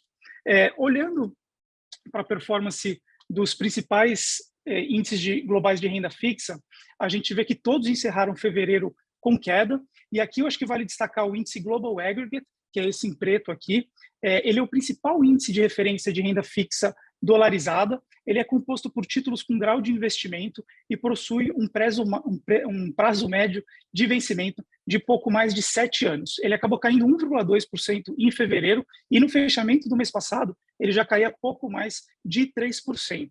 Além do índice Global Aggregate, vale comentar também sobre o índice de títulos de dívida de mercados emergentes, aqui o JPM MB Global. Então, ele acabou caindo bem forte no mês passado, 5,5%, e aqui vale ressaltar que títulos de Ucrânia e Rússia representavam pouco mais de 6% desse índice, então foi bastante afetado, e não só os títulos de Ucrânia e Rússia foram afetados, mas também de alguns países ali no leste europeu próximos ao conflito. Então caiu 5,5% no mês passado, e ao final de fevereiro caía pouco mais de 8% também. Olhando para as bolsas globais, a gente vê que o impacto também não foi muito diferente. As bolsas de países desenvolvidos e principalmente as bolsas europeias acabaram sofrendo bastante no mês passado. O S&P caiu 3%, o Nasdaq 100 caindo aí um pouquinho mais de 4,5%, e as principais bolsas na Europa caindo aí entre 5% e 6,5%. O destaque positivo no mês passado foi, mais uma vez, as bolsas que possuem um preço maior em empresas ligadas ou ações ligadas a commodities, como a gente vê aqui o caso de Brasil, México e Austrália, que não só performaram bem no mês passado, mas também são os índices que se destacam em relação à performance em dólar nesse ano. A gente vê aqui o Brasil encerrando o Ibovespa em dólares, encerrando o mês passado como a principal bolsa em termos de performance. E aqui, por último, vale destacar também o índice MSCI ACWI, que inclui todas as bolsas do mundo. Ele caiu 2,7% no mês passado, e no fechamento de fevereiro ele já acumulava queda de 7,5%. Dentro do índice S&P, o que a gente viu foi também um movimento muito parecido com o que a gente tinha visto em janeiro. O setor de energia foi o único que encerrou o mês passado com alta, e aí muito impulsionado pela alta que a gente viu nos preços do barril de petróleo, e pelo segundo, e ele já acumula 26,5% de alta no ano. No lado negativo, mais uma vez, os setores mais ligados a empresas de tecnologia aqui nos Estados Unidos, então o setor de comunicações, setor de tecnologia da informação e o setor de consumo discricionário. E aí, além desses 3 setores, também o setor imobiliário, que é bastante sensível às taxas de juro de longo prazo. E esses 4 setores são também aqueles com pior performance em 2022, caindo entre 11,5% e 13,5%. Passando para as nossas carteiras, O comitê hoje trabalha com 4 carteiras modelo, uma conservadora, uma balanceada com exposição a títulos de dívida brasileiros e uma agressiva. Olhando para a segunda carteira, que é a carteira do perfil moderado, nós fizemos 2 pequenos ajustes durante o mês passado. Nós aumentamos em 1 ponto percentual a nossa alocação aqui em títulos de curto prazo, então de 21% para 22%, se aproveitando desse aumento das taxas de curto prazo que eu mostrei ali no primeiro slide. E aqui, especificamente em renda fixa de curto prazo, nós demos continuidade àquele movimento que nós havíamos iniciado em janeiro, de troca de parte da exposição a gestores externos de curto prazo para títulos de dívida de instituições financeiras latino-americanas, que a gente conseguiu ali oportunidades de entrar em alguns papéis com rendimento entre 2% a 2,5%, e aí esses papéis com um vencimento entre 1 e 1 ano e meio. A outra mudança que a gente fez no mês passado foi um aumento de 2 pontos percentuais em títulos de dívida pós-fixada, então a gente tinha uma alocação de 4%, aumentamos para uma alocação de 6%, e aí aumentando a parcela do portfólio que nos protege contra esse movimento de alta nas taxas de juros que a gente tem visto bastante aqui nesse ano. Esses 2 aumentos, então 3 pontos percentuais no total, foram financiados pela nossa posição de caixa. Lembrando, em janeiro nós tínhamos aumentado a nossa posição de caixa de 8,5% para 13,5%, então com essa mudança a gente reduziu para 10,5% a nossa alocação em caixa. Já as demais alocações em renda variável e alternativos, a gente deixou inalteradas, então 34% de exposição em renda variável, 10,5% em alternativos. Falando especificamente aqui dos nossos fundos, e vale relembrar, hoje nós temos 4 fundos que seguem as diretrizes do Comitê Global de Alocação. Então, o primeiro é o XP Global Strategies, que é um fundo multi-estratégia que segue o perfil moderado recomendado pelo comitê. Nós temos também o XP Latam Bonds, que é um fundo focado em títulos de dívida ou bonds, que são equivalentes a uma debenture aí no Brasil, de empresas latino-americanas emitidas em dólares aqui no mercado internacional. E depois nós temos o XP Fixed Income, que reflete a carteira de renda fixa do XP Global Strategies para um portfólio exclusivamente de renda fixa, e o XP Equities, que reflete a carteira de renda variável do XP Global Strategies para um portfólio exclusivamente de renda variável.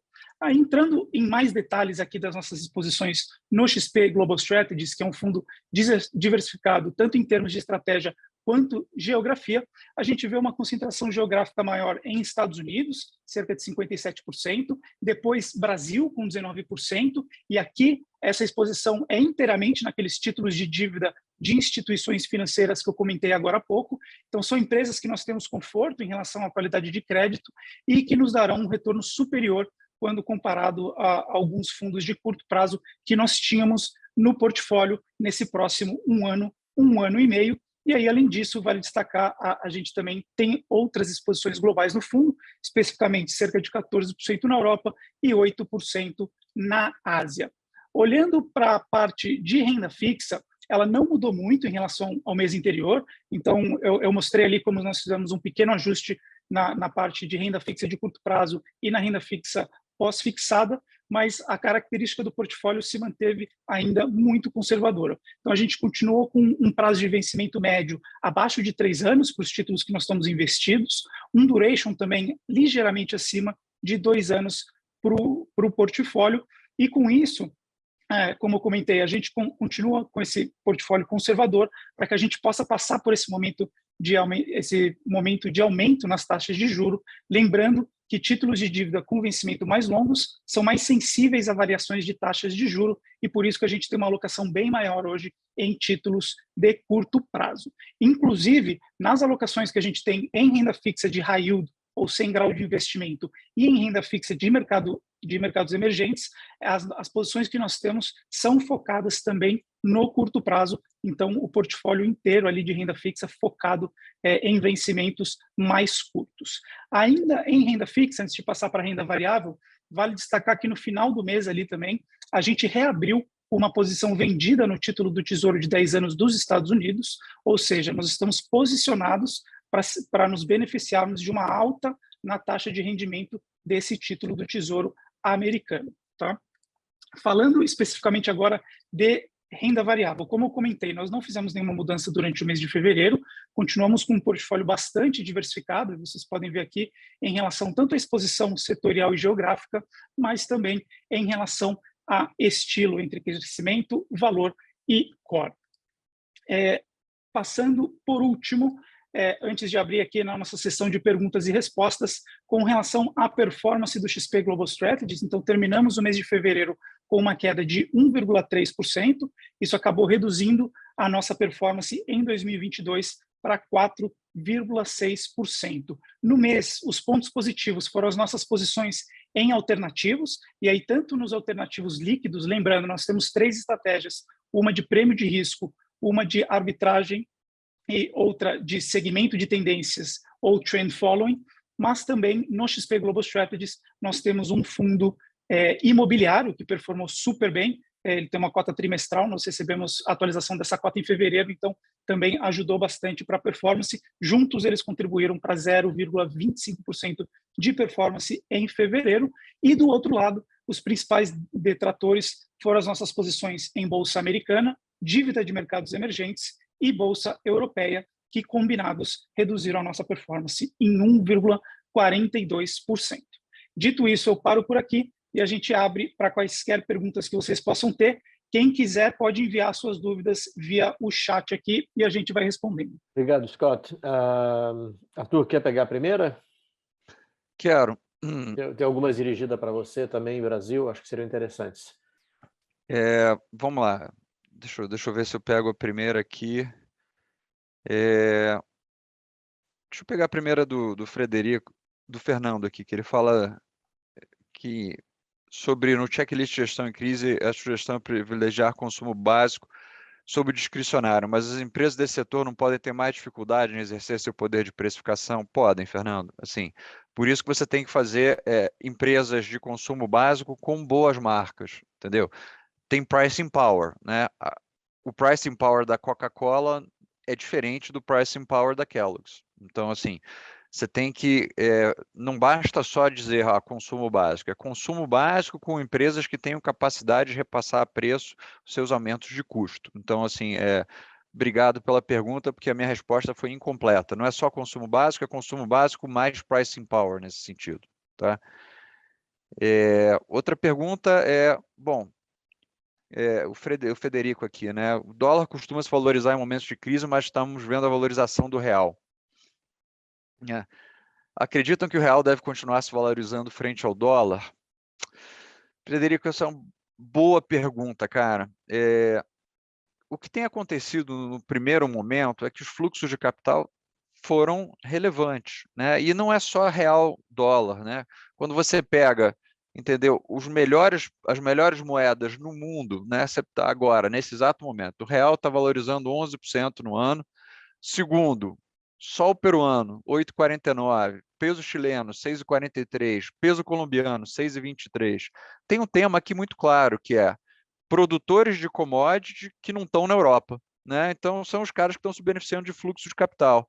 Esse fluxo de capital dura para sempre? Não, ele não dura para sempre. Ele é só um efeito de realocação de portfólio. Uma vez que você realocou seus portfólios, tirou uma parte do dinheiro, entendeu? Que estava na Europa, que você não pode, na Europa emergente, né? Pega os grandes fundos de mercados emergentes. Você já está subalocado na Ásia, entendeu? Você muda um pouco para a América Latina ou para a África. A África do Sul também é outra moeda que está indo bem, 6,18 no ano. E chega uma hora que esse fluxo de realocação acaba. Ele não deveria durar muito mais do que isso. E aí sobra de positivo para o real um choque positivo de termos de troca, né? Afinal de contas, a gente exporta grãos, a gente exporta commodities metálicas, né? Então você está tendo, quer dizer, a nossa balança comercial vai ser melhor, pelo menos esse ano, até a gente entrar na discussão do ano que vem se a safra vai ser impactada ou não, tá? Mas também esse efeito é um efeito que dura algum tempo, né? Quanto tempo durar esse choque de termos de troca, mas o que vai voltar a determinar o preço do real vai ser prêmio de risco, né? Se tem uma coisa que essa crise fez, foi ela eliminar completamente do radar dos investidores tanto a Covid quanto à eleição presidencial brasileira, né? Quanto que está acontecendo no Brasil do ponto de vista de política, né? E especialmente do ponto de vista de política fiscal.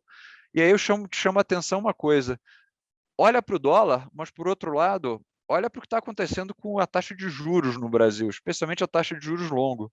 São duas coisas completamente diferentes, né? Então, assim, o dólar está sendo beneficiado por esse efeito fluxo, mas a taxa de juros está te mostrando que existe algum tipo de preocupação com o fiscal no Brasil, e o fiscal, basicamente, é o que vai acontecer a partir do ano que vem, né, com as nossas contas fiscais, o que significa que você tem que olhar a política, etc. Então, assim, se você tiver uma diminuição da preocupação com a crise na Ucrânia, a gente vai voltar a discutir a eleição no Brasil. Eu acho que esse vai ser o driver principal de câmbio, né, da taxa de câmbio aqui. Obrigado, Arthur. Eu vou pegar aqui duas perguntas. Eu acho que elas estão relacionadas mais no lado bearish das coisas. A primeira é uma pergunta sobre o que está acontecendo do Christian, sobre o credit default swaps dos grandes bancos americanos, JP, Morgan Stanley. Na realidade, eu acho que JP e Goldman tiveram praticamente o CDS dobrou, JP Morgan de 45 para 85 basis points, Goldman de 60 para 103. Morgan Stanley, na realidade, o aumento foi menor, de 20 a 30 basis points. E a resposta é muito simples. Eu acho que tem duas coisas atuando nessa direção. Primeira, o exposure direto, que na realidade mais os bancos comerciais, tipo JP, Citi, tem um exposure maior em termos de linhas com operações na Rússia, e todas as sanções vão pesar muito fortemente sobre esses bancos. Também asset managers que têm carteiras com grandes posições tanto em Rússia como Ucrânia, dado que especialmente a Rússia tinha um peso grande nos índices EMB e MSCI, então eles têm sido afetados. E a segunda coisa é que essas sanções elas acabam tendo um efeito muito mais pernicioso no médio e longo prazo, que entidade A deixa de pagar a entidade B e acaba se tornando num evento de crédito, e acaba então comendo o provisionamento desses bancos. Eu não vejo no momento, quando você olha os indicadores clássicos de estresse no mercado de funding, seja Fed Funds, SOFR, procura por Fed Funds, redesconto, não há indicação nem na Europa, que está mais exposta à Rússia, nem nos Estados Unidos, de nada que seja funding.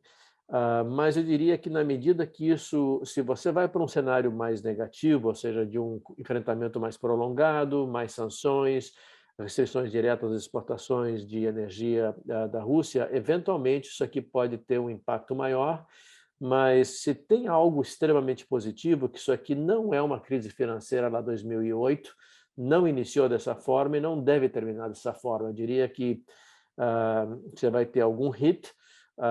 Por exemplo, esses bancos trabalham com produtos estruturados, derivativos, que têm losses muito grandes quando eles estão assim completamente, que eles são desenhados completamente fora do dinheiro e passam a estar in the money depois de vencer algumas barreiras, mas eu não vejo ainda um risco sistêmico. Uma pergunta relacionada de um dos nossos ouvintes anônimos, que a gente não falou nada sobre, ok, e se o negócio der errado, me fala aí como é que eu me protejo dessa confusão toda, ou seja, qual é o cenário defensivo? Como se diz, eu não queria ir nessa direção, mas já que vocês me perguntaram e nos perguntaram, eu acho que num cenário pior, e como eu acho que tanto eu como Arthur deixamos muito claro na apresentação, não é o nosso baseline cenário, é um cenário mais de tail. Eu acho que o mercado vai ir num processo de de-risking, ou seja, liquidar ativos de risco e procurar safe assets. Então, eu acho que em termos de renda variável seria aonde você deveria reduzir, particularmente aqueles que estão diretamente expostos. Europa é a primeira coisa que vem instintivamente, mas lembre que a Europa são grandes exportadores globais e não são realmente exposure direto à Europa, mas seria a primeira reação. High yield da Europa seria outra reação, high yield US seria outra maneira de fazer o de-risking, e procurar safe assets, ou seja, em particular, para onde ir treasuries curtos. Por que os curtos? Porque aquele gráfico da yield curve mostra que até 2 anos, eu diria que você está mais ou menos 25 basis points de diferença do que o Fed deve fazer. Eu não iria para treasuries longos, porque eu acho que o mercado está pricing, está distorcido. Então, eu acho que você tem um huge duration risk e você tem um huge market risk. Eu não iria para treasuries longos, eu ficaria na parte curtíssima da curva. E aí vem os safe assets. Não é à toa que o ouro, depois de uma grande hibernação, acordou, apesar que o movimento não tem sido também nada espetacular, mas acho que ouro e outros metais preciosos acho que poderiam ser um hedge. E falando em hedge, eu acho que esse mundo pior seria um mundo de mais inflação, então eu acho que você deveria procurar inflation hedges, procurar na parte, no que você manteve de exposure de renda variável, procurar ações que tenham um beta de inflação mais alto, que estão ligados a commodities, a real estate. Commodities, obviamente, o complexo de energy, metais industriais, ouro, pode até ser uma Bunge da vida, que tem exposure a grãos enormes e é uma empresa gigantesca, mas eu diria que se a gente está mais próximo de um acordo, os mercados de commodities estão mais ou menos topish. Eu acho que tem upside ainda, mais por escassez, mas é essa a ponderação que você tem que fazer. Você vai estar entrando, comprando uma proteção onde os mercados já andaram muito. E real estate acaba sendo outra coisa. Em termos de bolsa, eu acho que você fica muito mais ágil, que é uma coisa que a gente fez, em vez de estar exposto a fundos ETFs, porque você pode entrar e sair intraday com liquidez imensa.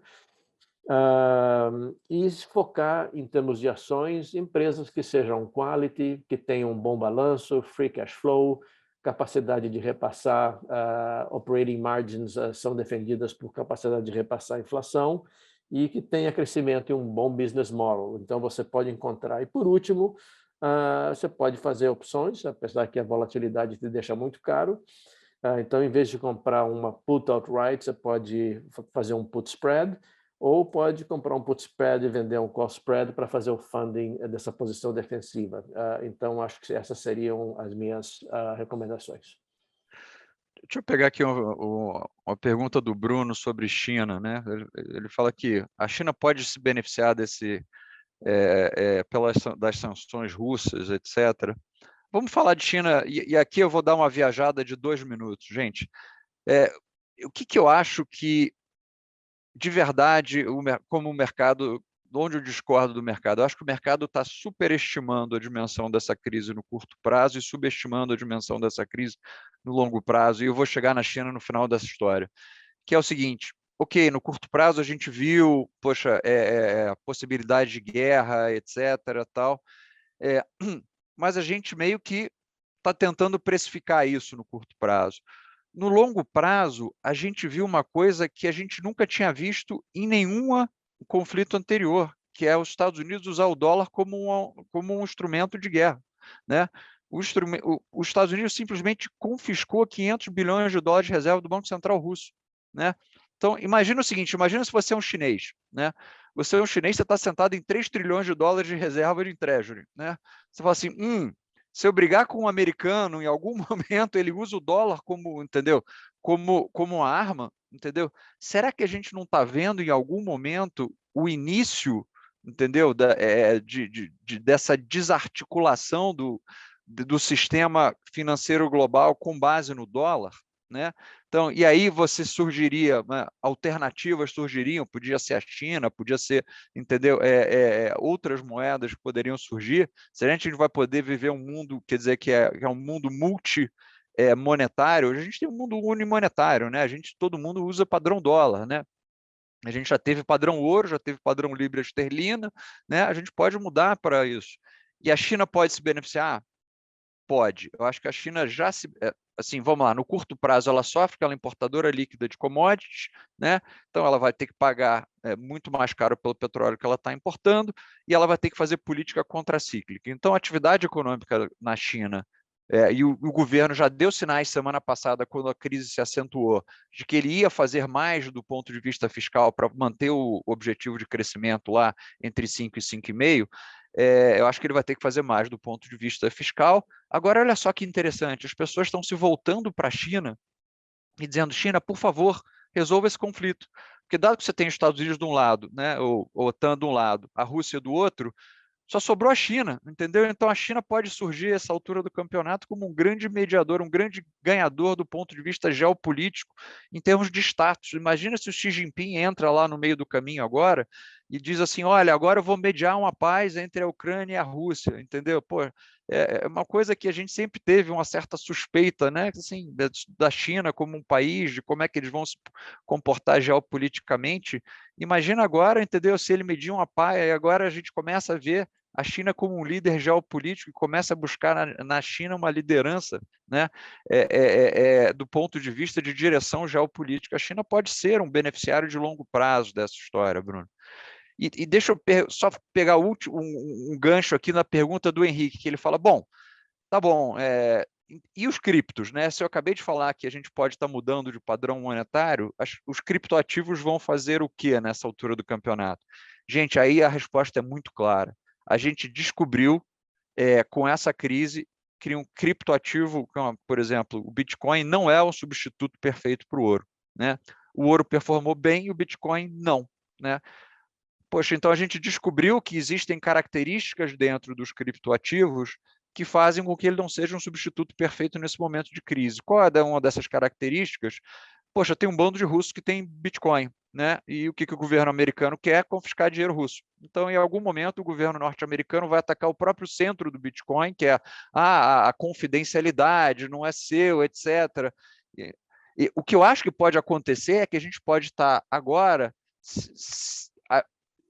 Eu vou chutar que tem algum engenheiro inteligente em algum lugar pensando no criptoativo do futuro, que é um criptoativo que pode não ser emitido por um banco central, que pode, mas que tem, entendeu, algumas características que não são essa moeda libertária de que ninguém sabe quem emite, ninguém sabe quem é dono, ninguém sabe quem negocia. Daqui a pouco você vai ter um criptoativo que você sabe quem negocia, você sabe quem é o dono. Então, aí sim, aí você pode surgir com a nova onda de criptoativos que seja mais risk-free ou risk-averse do que a que tem hoje no mercado. Deixa eu pegar aqui umas perguntas em relação... Sempre a pergunta do dólar costuma se valorizar, acho que do Federico, né, em relação à apreciação do real. Acho que tem a ver muito com o cenário externo, que o Brasil tem um choque positivo de terms of trade, um balanço de pagamentos muito sólido, e um carrego relativamente alto, dado que o Brasil se antecipou no ciclo de alta de juros. Então, se não tivesse um ano de eleição, eu acho que com o que foi feito, com todas as suas limitações em matéria de reformas, de esforço fiscal, talvez a gente tenha surpresas para upside, tanto em termos de crescimento, em termos do primário, e ainda uma outra reforma, e com choque positivo de terms of trade, o Brasil, o real que partiu no ano passado com o nível que ele estava muito barato, tem ainda um ligeiro upside. O problema é que a gente, então, indo para outra pergunta sobre o que isso tem a ver com as eleições e como isso pode mudar e como pode afetar os spreads de bonds sendo emitidos pelo Brasil. Em matéria de eleição, eu não vou entrar em detalhe, mas, obviamente, é um risco político que poderia... seria a única coisa importante que descarrilaria, digamos, esse cenário que até agora foi positivo tanto para câmbio como para ativos brasileiros. Ou seja, eu acho que o Brasil é que tem muito mais capacidade de afetar o seu destino de forma positiva ou negativa se fizer as escolhas do candidato certo no momento certo. E em matéria de bond yields, ou seja, de emissão de papéis brasileiros, ou seja, eu acho que há duas considerações. Em princípio, como os juros devem subir, eu acho que a parte média e longa da curva americana, elas ainda não responderam de forma adequada, acho que a parte curta já, mas a parte de 5 para 10 para 30 anos não. Então, eu diria que nos próximos 12, 18 meses, eu acho que você vai ter um aumento dos treasuries, e dessa maneira eu acho que você vai ter soberano e empresas emitindo spreads e yields mais altos do que vinham sendo emitidos até agora. E o segundo componente é o risco país, ou seja, que até o momento tem estado muito bem controlado, mas vai depender de um resultado eleitoral e das escolhas que a gente fará como país em outubro e novembro desse ano. Aí, complementando essa pergunta, eu tenho a pergunta sobre juros real do Brasil, e o Cláudio pergunta aqui, e ele pergunta também se a aceleração de juros do BCE é eficaz, dado que o desemprego no Brasil já é muito alto. Olha, tem duas coisas super interessantes, assim, super interessante no sentido chinês da palavra interessante, né? Quando você olha o movimento da curva de juros no Brasil desde dessa crise, você vê que o mercado está precificando um pico mais altos do aperto da Selic, ou seja, ele está dizendo, olha, o Banco Central vai ter que ser forçado para estabilizar as expectativas de inflação a subir a Selic um pouco mais do que era o plano de voo anterior, pré-crise da Ucrânia. Só que esse choque, ele não se restringe à parte curta da curva, ele se espalhou pela parte longa toda. Aí você fala assim, ué, por que um choque de oferta se espalharia pela parte longa da curva? Dois motivos, quer dizer, inércia inflacionária, e a economia brasileira é uma das economias que tem maior inércia inflacionária, ou seja, inflação em T vira inflação T mais 1, T mais 2, T mais 3. E segundo, que o mercado está te dizendo, olha, pô, talvez isso aumente o prêmio de risco Brasil, né? Talvez em algum momento, entendeu? Poxa, como foi aventado a Petrobras agora vai congelar preço, aí isso vira um risco fiscal pior, tem uma série de, vamos dizer assim, de ideias criativas sobre como lidar com esse choque de oferta, e nem todas essas ideias criativas fazem muito sentido econômico, algumas delas são outright perigosas do ponto de vista fiscal. Então, o mercado está começando a colocar um prêmio de risco um pouco maior, inclusive na parte mais longa. Mas eu concordo com você, Cláudio. Assim, eu acho que existe um limite existe na economia aquilo que a gente chama de taxa de sacrifício, né? Que é quanto mais desemprego, entendeu, e perda de renda você está disposto a gerar para estabilizar as expectativas de inflação. Ao contrário de na economia americana, quando esse choque pega a economia num momento muito bom, a economia brasileira já está num momento ruim, a gente já tem um desemprego muito alto. Então, eu acho que o Banco Central, em última instância, ele vai levar isso em conta, tá? Então, você fala assim, poxa, para um Banco Central que tem um objetivo de inflação, né, um target de inflação próximo a 3, né, acho que a inflação desse ano ela termina alguma coisa em torno de 5,6, e acho que se a inflação do ano que vem terminar próximo de 4, o Banco Central declara vitória. Ele não vai ter que jogar a taxa de juros de curto prazo de tal forma que ele tenha certeza que a inflação do ano que vem convirja para o centro da meta. Eu acho que ele vai fazer o que ele fez em alguns outros choques, que é, olha, eu alongo um pouco o horizonte de investimento e falo, minha meta de inflação está lá, mas eu vou demorar um pouquinho mais para chegar lá, porque a taxa de sacrifício imposta à economia brasileira deveria ser grande demais para fazer a inflação chegar a 3% no ano que vem, por exemplo. Vou pegar aqui duas perguntas, uma da Leila sobre PINCO e BlackRock. A pergunta é muito geral em relação aos fundos internacionais. Se você está se referindo a exposure a emergentes, e Rússia em particular, a Ucrânia, eu acho que a melhor coisa é conversar com o banker e conversar com os próprios representantes estrategistas das instituições em questão. Eu acho que seria a melhor coisa a ser feita. A outra pergunta do Flávio em relação à tech, que claramente tem uma relação negativa muito grande, porque elas têm um duration muito alto com relação ao aumento das taxas de juros longos, né?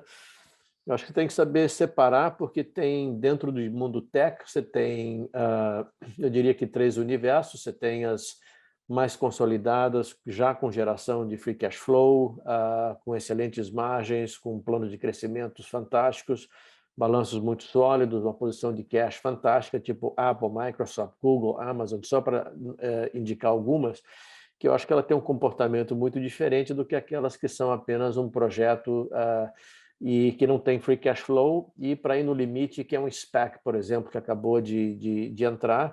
E, obviamente, aí você tem very high duration, não tem nenhum free cash flow, e aí você tem o universo da ARK, ETFs que já estão altamente punidos pelo mercado, com haircuts aí de 45%, 50%, mas é onde deveria ainda continuar sofrendo. Então, acho que existem grandes nomes que, acho que às vezes, no calor de uma correção de dia a dia de mercado, você sabendo identificar aquelas que estão nesse espaço de tech, que tem a sigla Nasdaq, mas na realidade são empresas que já são muito mais maduras e que têm free cash flow, eu acho que sim, tem havido oportunidades muito grandes com esses dislocations do mercado. Vocês querem tomar uma última pergunta aqui? Eu sei que o Paulo tem uma reunião agora, em breve. Bom, deixa eu pegar, tem uma pergunta aqui do anônimo que, ainda em renda fixa Brasil, o que preocupa mais, juro real de 5,7 ou inflação implícita acima de 5,60? Cara, os dois, né? Você prefere morrer queimado ou morrer afogado? Assim, de verdade. Os dois são um reflexo, acho que, de uma incerteza legítima que a gente tem no Brasil sobre a política fiscal futura, né? Os dois refletem aquela que é a questão central, entendeu, sobre estabilidade econômica no Brasil, que é, olha, a gente vai ter uma política fiscal que estabilize a dívida PIB, independente de quem seja o próximo presidente. Aqui, vocês sabem que a gente não emite opinião política aqui na XP, então, assim, olha, independente de quem seja o próximo presidente, a gente vai ter um conjunto de políticas fiscais que faça com que a dívida PIB se estabilize. E aí, não sei quem é a pergunta, veio como anônimo, mas assim, a gente tem uma grande sorte a essa altura do campeonato. Eu não sei se você lembra, a dívida PIB brasileira teve uma queda quando você teve uma diferença muito grande entre o deflator do PIB, que é o que corrige o PIB nominal, e o IPCA, que é o que corrige a dívida, né? Então, assim, isso vai acontecer de novo com esse choque de commodities. O deflator do PIB vai ser de novo muito maior do que o IPCA. Então, o teu PIB nominal vai inflar. Você fala assim, poxa, Arthur, mas isso não é política fiscal, isso na verdade é só um efeito contábil, né? Um efeito de diferença de indexadores do PIB para o indexador da dívida. É verdade, mas isso vai acontecer esse ano de novo. Então, assim, por uma, assim, digamos assim, coincidência feliz para a relação dívida-PIB brasileira, ela não vai piorar tão rápido quanto nossos déficits fiscais indicam, né? Então, assim, por quê? Porque você vai ter durante algum tempo ainda o indexador do PIB, ou seja, rodando acima do indexador da dívida, né? O deflator do PIB rodando acima do indexador da dívida. Arthur, isso é puramente contábil, isso não tem nada a ver com os méritos da nossa política fiscal, concordo 100% com você. Mas não obstante, isso determina a trajetória de dívida PIB. Mas no futuro pode virar o contrário. No futuro, se você tiver uma queda importante dos preços das commodities, né, e aí você lembra da diferença dos INPCs para os IPCAs, esse negócio pode inverter, a dívida PIB pode subir, mesmo que você tenha uma política fiscal consistente. É possível também.